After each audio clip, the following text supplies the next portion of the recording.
This is Plus TV Africa, and we're live in our Lagos studios. This is Nigeria Decides. Let's get straight to the first topic of today, funding election campaigns. Elections cost money, however.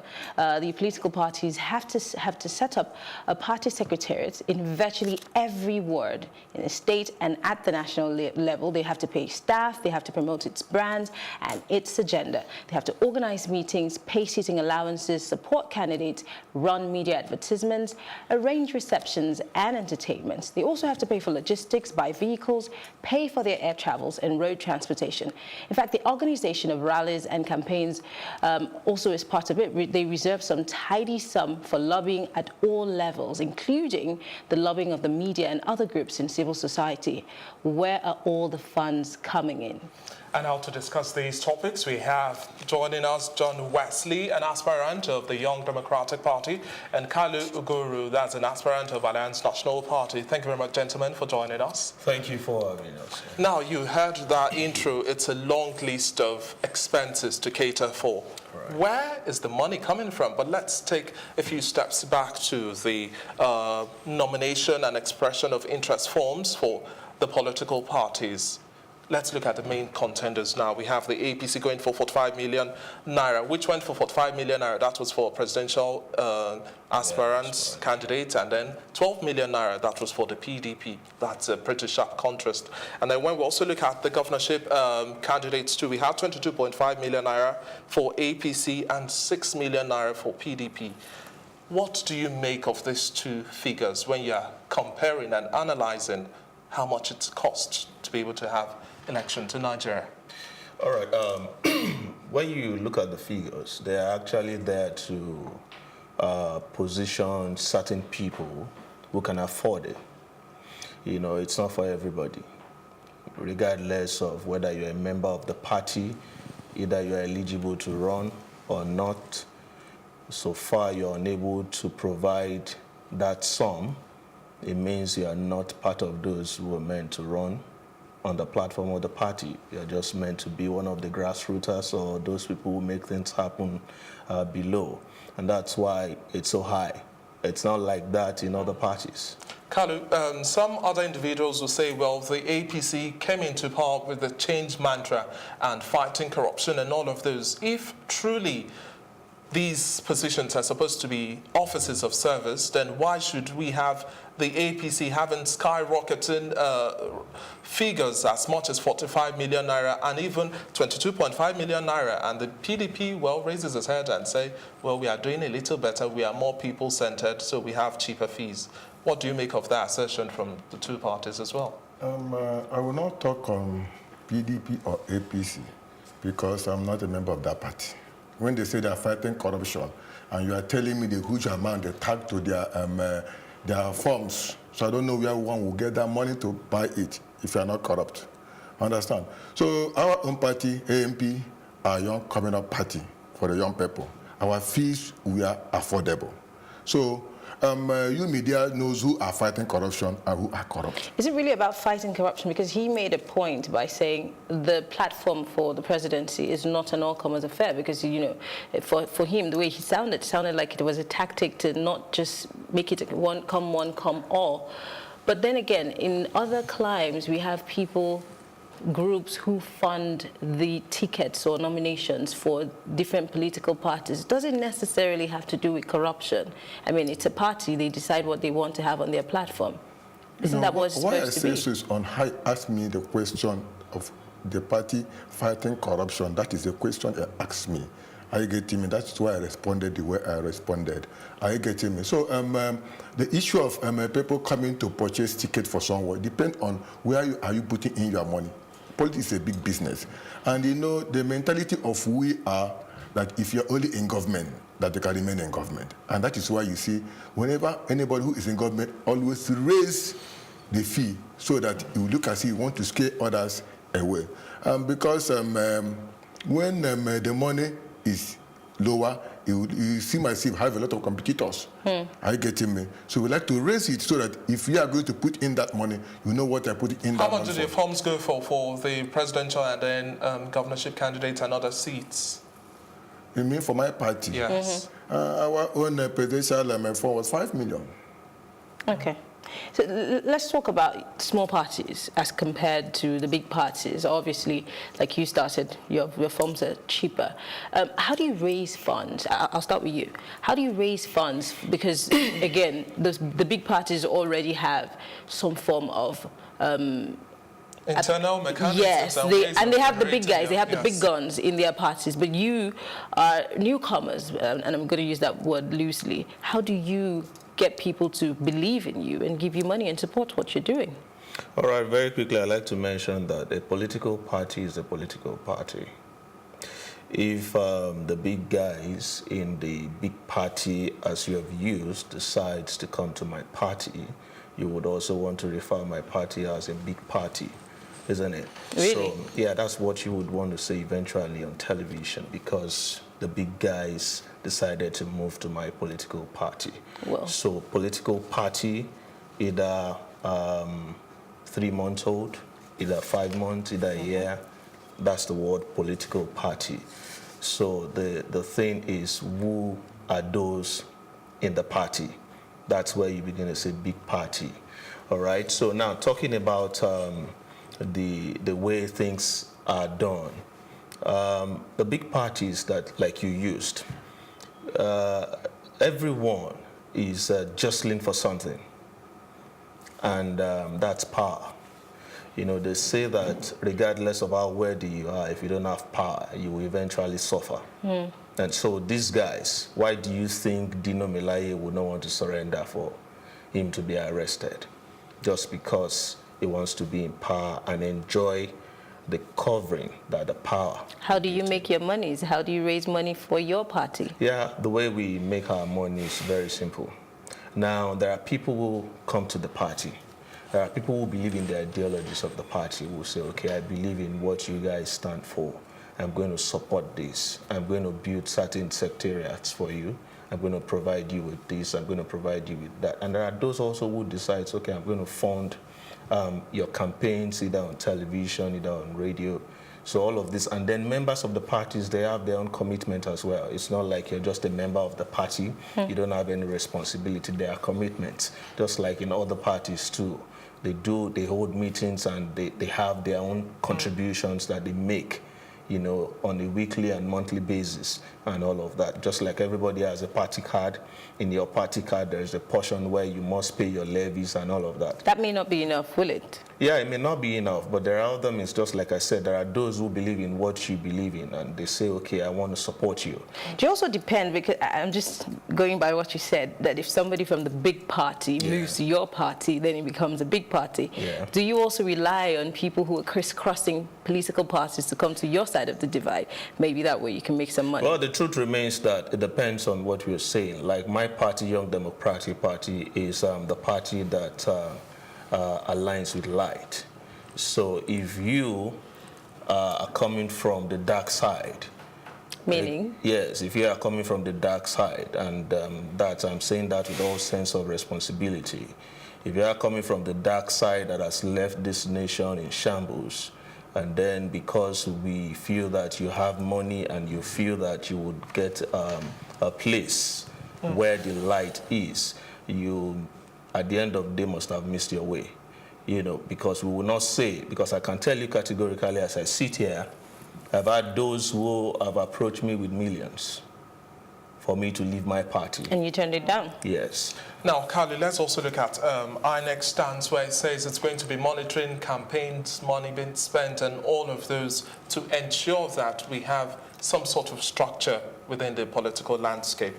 Now, political parties have refused to tell us how much they're spending on their campaigns and all other expenses. Why do we have this air of secrecy generally? Money thing is a secret. And there's no how you make it open, how much you are spending when you are campaigning. If you make it open, you have been able to release your secret. But there is a way INEC can also monitor what is going on.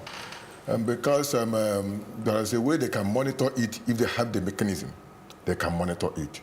There's no how anybody can easily tell you, this is what I'm going to spend. But do you think INEC has the mechanism to be able to monitor the spendings as at this 2019 elections? Because spendings have already started. They cannot do that because they are not independent. Understand what I'm saying? INEC is always getting whatever they have to give back to us from the presidency, from the government in power. Had it been that our INEC is independent to give everybody equal right, understand, give us a fair playing ground, I could have told you yes. That's a sharp allegation saying INEC isn't independent. They are not independent. Anyway, I have a question. I mean, Section 991, subsection 10 of the Electoral Act actually states that, states the penalties that against financial crimes or the state of finance when it comes to political parties. Has it anybody? Just let me get to my question. Hold on, and then you'd answer me. However, these penalties, according to critics, financial critics, are not stiff enough to deal with these kind of things. In fact, I hear that there are so many politicians and political parties who go over the spending budget or the spending limit, and they go scot-free. The question is, why? Should that also be INEC's fault? The people that are there, the government in power or the opposition? We're talking about across Everybody, boards. We're talking about across parties. boards. That is why I'm telling you that they are not independent. Leave their name. Mr. Wesley, what's your take? All right, if you're talking about benchmark, the question is, what's the INEC benchmark? INEC doesn't have a benchmark, as far as I know. But it says, come with clean hands, tell us how much you intend to spend. No, well, there are two different things. I could come to you, I tell you that I want to spend 100 million. Mm-hmm. But what's the mechanism that you have to ascertain at the end of the day that I spent 100 million? Interestingly, the maximum for presidency is 1 billion. For governorship is 200 million. For House of Representatives is 20 million. The Senate 40 million. So if we know that this is what it is, shouldn't the parties internally have like a book, I don't know, like a mechanism to check internally? And that way, because you have auditors, external auditors who come to check your books. If that is properly documented within the parties, and then when the outsiders come to check your books and they don't match, then maybe that's what one of the things. Where are the auditors coming from? And even I'm just saying, if INEC is saying this is what you're supposed to do, they should also be Do part they of classify how you spend that money? Is it to rent crowd or with internal party politicking? I don't think INEC has the right to tell political parties how to spend their monies, but then they have a benchmark, so don't spend within No, as much as beyond this limit. if you are giving a benchmark, if I am giving you funds, or if you are saying that you will give me funds, or you want me to do this, and you lay out your guidelines, at the end of the day, you are expected to carry out an evaluation so that we ascertain that I have actually met the things that you laid out. So it simply means that I can monitor. I can be very, very close to understand that the way you're spending your money is supposed to be my interest, because that's a benchmark. If you say 1 billion, I'm still of the opinion that the monies we spend when it comes to politics in Nigeria is way, way too high. Is way, way too high, because at the end of the way you look at what you spend money on, it's not what you can account for reasonably. Interesting. Yeah. Okay, now, so what are some of the risks associated with funding of political parties and election campaigns in Nigeria today, based on your observation? Let's start with you, Kingsley, and then, Kalu, you will share your thoughts as well. All right, the risk, now there are two things. He said something from the beginning. He said politics is a big business. And in this particular part of the world, it's really a big business for a couple of people. In other climes, there are people who just believe in you. Yes, there are godfathers, but there are people who believe in you and just say, okay, you know what, I'm supporting your campaign with so amount. Either you win or you win, They are not coming back to strangle you or whatever because they believe in you. But in this part of the world, it's not like that. And so one of the risks involved is the fact that you're getting the 50 million from someone. Eventually, you win. Number one risk is that you will not perform. That's number one. You are risking that against your manifesto. You've told the people you would do this, you would do that. Simply put, you are losing your integrity. Yeah, well, that's in the first place. If you have integrity, you know the kind of people you collect money from. Okay. It's very important. If you're collecting money from anyone, integrity will speak for you from the point where you want to collect the money. If you are sure that this money is not going to come clean, this money will haunt you eventually, then your integrity will come first before the money. Okay, so you put the future ahead of whatever you do, Mr. Kalu. When you spend more in campaigning, there's no how you will perform.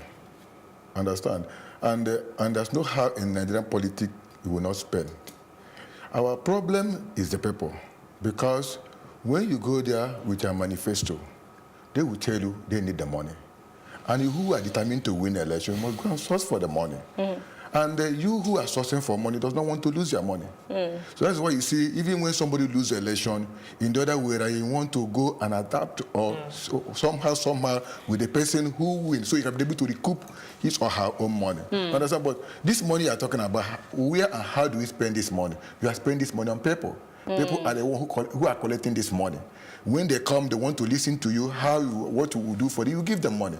Understand? Some school of thought to say that the more money you're able to amass gives you a better expression of the kind of political support that you have and you are ready to deliver. Because if you truly believe in a dream, you would invest as much as possible. It depends. Investing, the best way to invest money is in the media. Are you getting me? Not when you are calling people for you to tell them what you will do. Understand? You are giving money. Understand? So the best way, even in the Western world, where you spend your money mainly is in media. And in that Western world, the money you make, people contribute that money.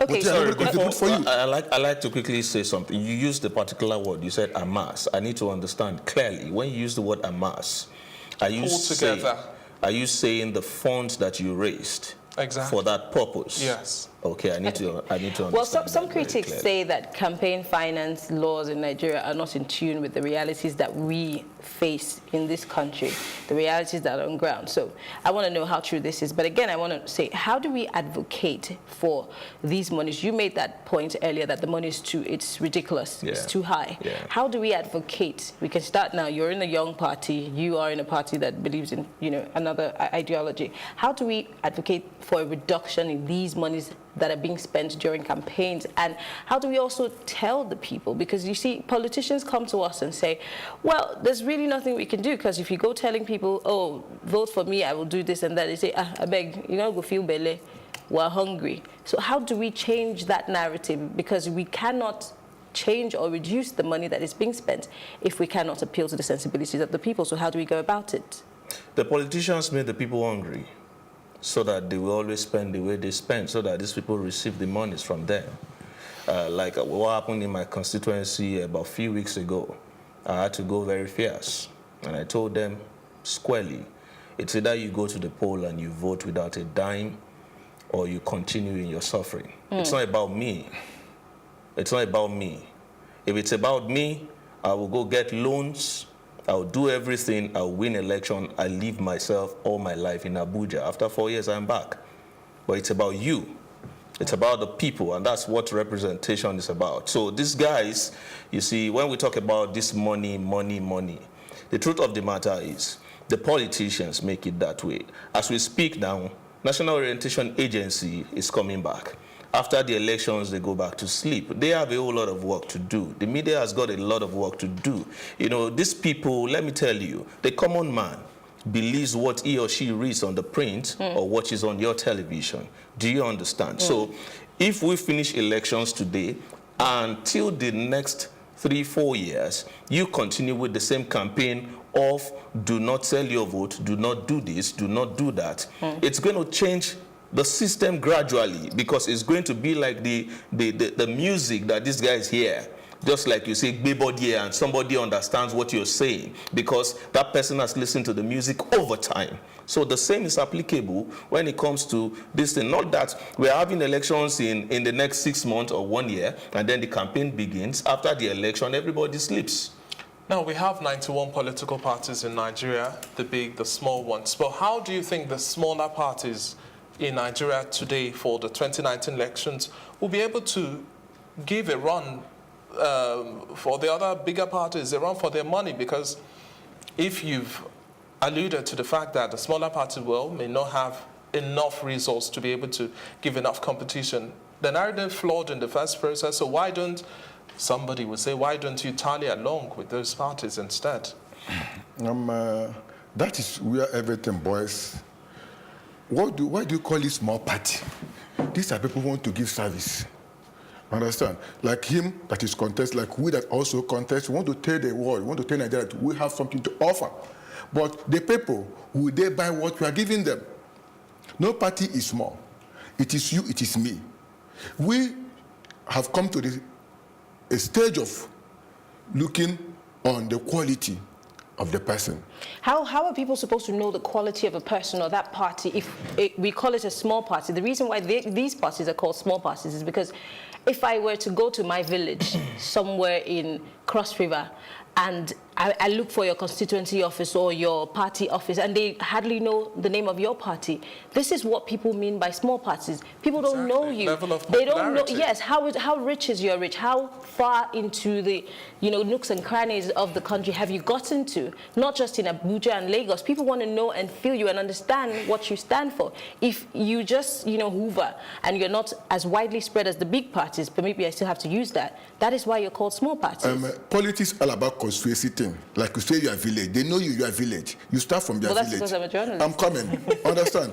Like me, I know my own constituency. Not even my village. Where I live is my constituency. People around my constituency knows me. It starts from the councillor, the local government, I'm House of Rep. Now we are doing House of Rep. Understand? Then if I'm good in my constituency, that constituency make up that House of Rep, I will produce my poster that I want to run for House of Rep. In that my constituency, they knows me. Because they knows me, they are going to vote for me. Then I will tell them, because I am good in this constituency, I have a governor in the state. Then do it in your own constituency, do it in my own constituency. I get what I'm telling you. We'll get the right change. But now, because they know I am good, and I've been living there for years, somebody will just come in, bring you in, bring a polyval of money and say, this is the person, he share us money in that constituency. You guys will betray me. Who knows me in that constituency? So politically, we should understand it's a constituency thing. Who will represent us? Who is this person in this constituency? Not a matter of big party, but who is the personality? So why are the small political parties, why are you not starting with this conversation that we're having to talk to people, educate them, do some voter education? I know it's INEC's responsibility, but also you also have to talk with these people and let them see that it's not necessarily about the money. Do not wait till when you have an intention to run. I think that political parties owe it to their constituents to do so. Permit me to quickly come in. You said something. You said they know you because you're a journalist, right? No, he was saying in my village. Yes. I want to bank on that. The truth of the matter is this. I am also a journalist, and I know what happens around here. If, like you have been using the word small, big, the fact that it's small, the media doesn't want to promote you. Really? Yes, that's the truth. But the media is neutral. It has But you're here. But you're here. From No, but I need to let you know. I need to let you know this categorically. There are things that we would not want to say, but let me say that you and I know off record that when it comes to media, the media can sit on a particular side, not on the fence. I would like to correct that disagree. notion. The media continues to be objective. neutral. The media is objective. The media plays the eye. Can I also tell you something that there a particular media media house in my own state was recently opened after being shut down for a while. Why? Because the governor decided to see that media as his own media. And so they operated. But then like you can't that. generalize. This Exactly. cannot be a generalization for all of the media. I'm citing that as an example. One of the reasons why, you see, people keep saying something. We want to go to heaven, but the things that will take us to heaven, we don't want to do it. It's just as good as, somebody tells a lie, and you say that's not a lie, that's just a mechanism to escape something. So we don't want to go deep into that. The truth of the matter is, like he said, in my constituency, they know me better than the guys that you think belongs to the big party. You know why? Because those guys don't come to them. Okay. They see those guys at rallies. They don't come to them. They see them at rallies. So you haven't answered my question. Yeah. When do you have to wait till you want to run for office, or it's time for campaigns to begin to educate those people who know you that, look, money is not what you need. You need a good leader. And I am that person because you know me. You know where I live. You can come to me whenever you want to. In the last 7 years, I have been doing that. Let me comment there.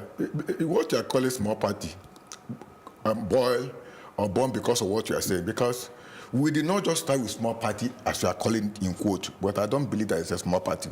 Every politician is a politician, understand? Maybe I'm in the other side, but the opportunity was not given to me because I have not given the opportunity to be there to muzzle the money. So what do? I go to, we agree, okay, let's form a new party. We can be able to deliver to this good objective we have. And that's why you see all multiples of political parties, understand? Because we are not at a place. You can see maybe our AMP may be having our area of strength in the west. This YDP may be having their area of strength in the north. I get what I'm telling you. Likewise, other parties. By the time you start seeing all these parties, you become multiples of parties because you, in your own constituency, you believe you can deliver. And where you have that opportunity, you want to showcase. Me, in my own constituency, I want to deliver. That's why you see multiple parties coming up. But there's nothing like small party. It's only when you work well, you get into power. By the time you get into power, they see you as a big party. Every party started by the way everybody are coming up. Now, on a rounding up note, how do you think campaign spending and all of those would influence this particular election we are going to be experiencing come February 16 and then in March as well? No, it's been launched already, and yes. We've seen that from the Ekiti election. We saw that in Osun State, and the truth of the matter remains that the game, as we speak now, you can take it to the bank. These guys will spend money. I'm telling you, it's not going to be the people voting what they think is their conscience. And that's been my campaign over the years. I keep saying it. Yes, if they bring money to you, if you feel that it's time for you to be delivered. Like I was speaking to an old woman who was asking me what will I give her, and I told her, I said, your child, you told me, has been a graduate for 5 years, is unemployed. But if you feel that your child deserves to be employed, then if they give you money this time, collect the money, spend the money, but vote for your conscience. Kalu, now let's also we are rounding up the conversation. The initial budget for election for 2015 was the budget for 2015 was 108 billion naira, which meant that 1,749 naira was earmarked for each voter. Now this year we had an initial budget of 242, which slashed to 121. Do you think this fund is enough to monitor, supervise, and give us free, fair, credible elections for this year? The money is too much. Understand? It's too much. It's on the high side. What are we monitoring? It is we, the politician, hitting up the policy and create tension.